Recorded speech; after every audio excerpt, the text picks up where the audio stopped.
조선시대 왕은 27명이죠. 근데 동시에 기록이 된 후궁의 수는 175명이에요. 한 사람당 후궁이 6명 이상이었습니다. 근데 우리 상상할 때 후궁들이 전부 다 어떻게 보면은 왕의 성생활에 만족하기 위한 그런 역할을 많이 했다고 우리가 상상할 수 있겠지만,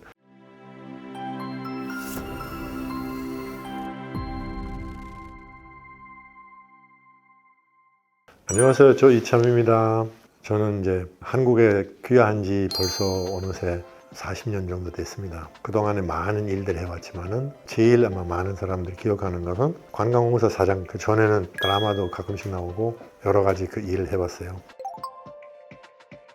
후궁이라고 하면은 왕들이 말하자면 일부 다처제라는 것이 이제 생각나죠. 왕이 어떻게 보면은 상당히 그 해피한 사람이지 그런 특권이 있었다는 것이 어떻게 보면 상당히 부럽죠.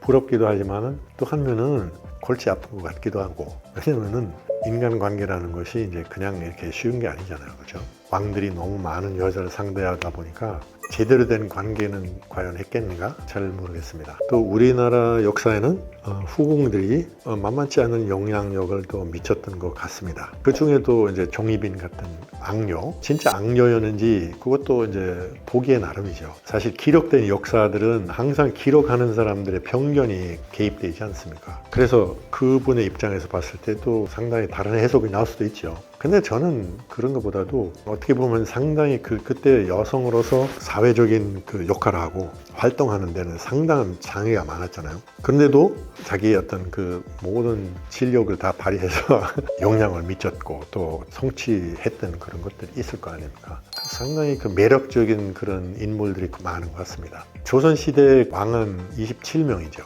근데 동시에 기록이 된 후궁의 수는 175명이에요. 한 사람당 후궁이 6명 이상이었습니다. 근데 우리 상상할 때 후궁들이 전부 다 어떻게 보면은 왕의 성생활에 만족하기 위한 그런 역할을 많이 했다고 우리가 상상할 수 있겠지만, 근데 그 현실적으로 봤을 때 그 후궁들이 소위 내조 역할을 하는 그런 어떤 활동 범위가 상당히 있었던 것 같습니다. 근데 이제 후궁이 많다는 것은 어떻게 보면 그 왕의 위치, 그 왕의 영향력, 이런 거와도 연결되는 것 같습니다. 그러면 대정이 19명의 후궁을 두었다고 나오는데, 그래서 후손들도 많이 만들어냈고, 그리고 이제 어떻게 보면 나라를 세우기 위해서 왕실의 세력이 중요하지 않습니까? 그 중에는 자녀가 많아야 그 왕실의 어떤 영향력이 그만큼 많아지는 거 아닙니까? 그래서 그것은 이제 그냥 음란적인 그런 생각보다도 자기의 어떤 그 권력의 안정감을 위해서 그 많은 분들을 두었다고 저는 보는데,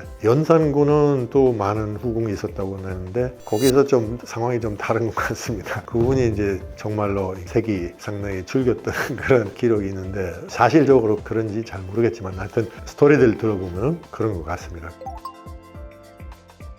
남자가 이제 한 면에는 다양한 여성들 상대할 때 소위 에너지가 오는 부분도 있겠지만은 또 반면에는 왕자가 건강이 안 좋으면은 후궁은 둘 수 없잖아요. 그래서 현정, 경정, 순정 같은 분들이 후궁은 한 명도 두지 않았다는 얘기 있는데, 근데 그분들이 몸이 약했다고 이제 나와 있으니까 두고 싶어도 힘이 없었다는 얘기죠. 어떻게 보면 후궁 시스템이 사실 건강 관리하고도 상당히 직결되는 그런 부분도 있습니다. 그러니까 후궁 얘기 나오면은 이제 대정대왕이 후궁이 많이 두었다는 그런 얘기 있지 않습니까? 근데 아까도 잠깐 얘기했지만은 이 후궁 두는 동기가 여색에 끌려서 두는 것보다 권력의 그 기반을 제대로 안정시키는 그런 동기가 상당히 많았다는 것을 저는 생각하고 있습니다. 그 기록에도 그렇게 나와 있죠. 대정이 그 원래 황후로 삼았던 원경 황후가 그 도움을 더 크게 받았고, 그러나 나중에 대정은 그 아내를 버리고 후궁들 많이 들이게 열을 올렸는데, 그것은 그 아내 뒤에 그 배경이 되는 원경 황후의 그 외가 사람들이요. 그 사람들이 자기 그 왕후를 이용해서 권력 기반을 상당히 많이 만들었던 그런 시기였는데, 그 사람들이 너무 내버려두면은 이제 왕의 권위가 상당히 약해질 수밖에 없는데, 그래서 잘라버리고 또 후궁들 들이게 되고, 어떻게 보면은 이런 영향력을 분산시키는 거죠. 그래서 후궁이 한 사람만 들어오는 게 아니고 그 후궁 뒤에 있는 그 외가들이 다 이렇게 달려있지 않습니까? 그것을 통해서 자기네 권력 기반을 확대하는 작업들 했던 그런 것들을 제한시키기 위해서도 결국은 후궁 여러 명을 두는 것이 가장 좋은 그 대종의 그런 시스템이었다고 저는 생각합니다. 대종은 이제 후궁을 눌리고 또 원경 황후의 가족들을 숙청하는데 다음 왕인 세종의 권력을 위해 저가마저 죽였다는 악명을 뒤집어 쓴 것이었습니다. 왕의 위치를 확고하게 만들어야만이 나라를 제대로 운영할 수 있고 나라 발전시킬 수 있기 때문에 그 세종대왕이 나중에 그 역할을 잘 하기 위해서 다 준비 작업을 하시는 것 같습니다. 그래서 이제 세종대왕이 상당히 그 선한 왕으로 우리 기억에 남아 있지 않습니까?